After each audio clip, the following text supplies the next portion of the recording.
नमस्ते सबैजनालाई। आज हामी सी ल्याङ्ग्वेजको आइडेन्टिफायर्सको टपिक पढ्न जाँदैछौँ।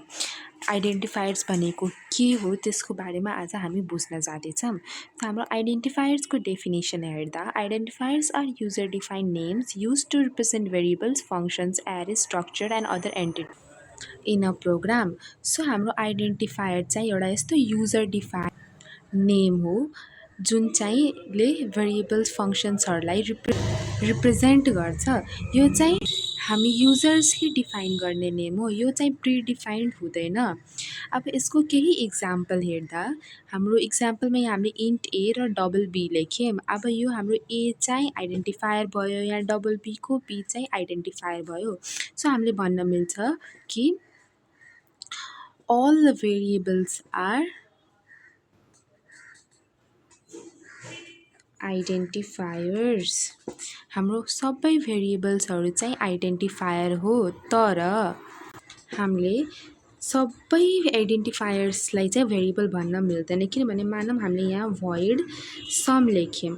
अब यो void समको त यो हाम्रो फङ्सन भयो।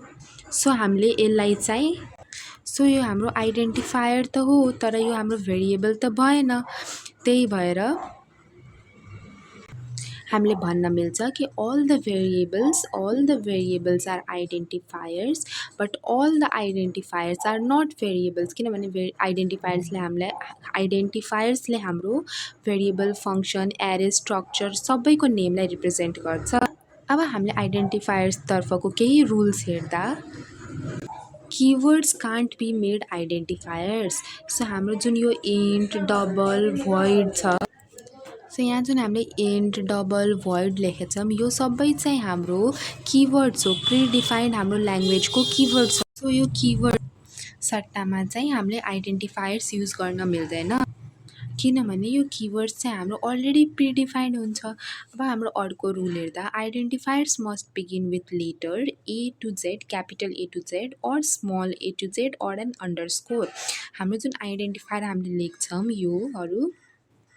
यो हाम्रो क्यापिटल लेटरको ए टु जेडले स्टार्ट, एदेखि जेडसम्मको कुनै लेटरले स्टार्ट हुनुभयो, नत्र स्मल लेटर्सको ए टु जेडदेखि कुनै लेटरले स्टार्ट हुनुभयो, नत्र अन्डरस्कोरले स्टार्ट हुनुभयो।